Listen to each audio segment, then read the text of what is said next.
السلام عليكم ورحمة الله تعالى وبركاته. مرحبا بكم في قناة ايزي باك حول موضوع جديد اللي هو مهم لكم كتلاميذ أولى باك، ألا وهو لي غوجيستر دو لونغ. لي غوجيستر دو لونغ لي غوجيستر دو لونغ هما ثلاثة أنواع يمكنش يتغيروا: غوجيستر فاميليي، غوجيستر كورون، غوجيستر سوتوني. تعرفوا على أول غوجيستر اللي هو غوجيستر كورون. Et celui qu'on emploie souvent à l'école, dans les administrations, les journaux. C'est une langue correcte avec des termes à la portée de tout le monde. Les règles se sont souvent respectées. العامية هي اللغة المنطوقة على ألسنة معظم الناس، خصوصا ذوي الثقافة الدنيا أو غير متعلمين، ونقيضها الفصحى.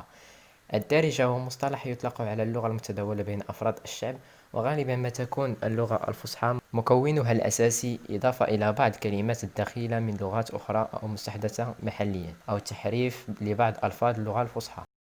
بالنسبة للغوجيستر دو لونغ اللي هو غوجيستر كورون، هاد الغوجيستر هذا كيكون في اللغة الفرنسية، يعني هي اللي كتدرس في المدارس المغربية في اللغة الفرنسية. مثلا اللغة العربية في المغرب عندنا ثلاثة أنواع: كاين الدارجة، وكاين اللغة العربية، وكاين اللغة العربية الفصحى. بالنسبة هاد لو لونغ أو لو روجيستر هو اللغة العربية.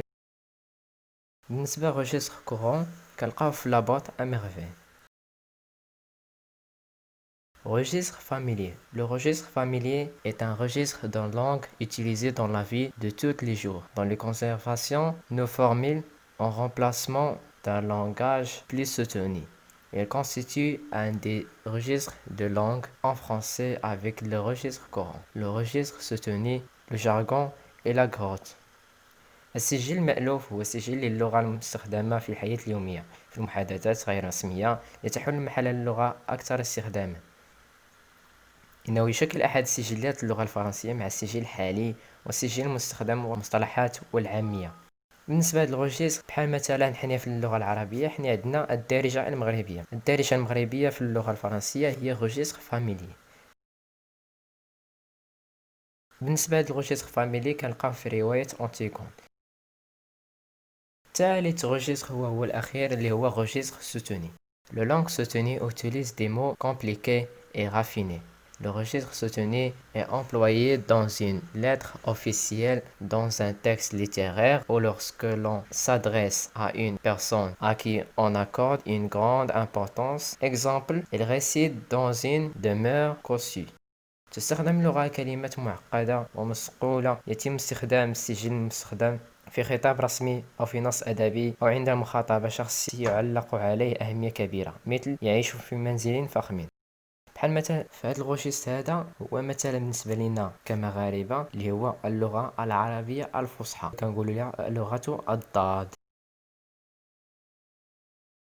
بالنسبة للغوجيستر سوتوني كنلقاه في لو ديرنيير جور دان كوندامني. اللغة الدارجة اللي هي روجيستر فاميليي، وكاين اللغة العربية اللي هو روجيستر كورون، وكاين اللغة العربية الضاد أو الفصحى اللي هو روجيستر سوتوني. الى هنا وصلنا لنهاية الفيديو. الى عجبك الفيديو اضغط على زر لايك، ولا تنسى الاشتراك في القناة وتفعيل الجرس ليصلكم كل جديد. ولا كان يعجبكم الفيديو بارطاجيو مع الاصدقاء ديالكم باش يوصلوا من جديد، وحتى حنا نتقدموا بين اننا نكونوا نترقاو شويه شويه باش نعرفوا اننا واش كنديروا شي حاجه مزيانه ولا لا. الى هنا استودعكم الله، والسلام عليكم ورحمه الله تعالى وبركاته.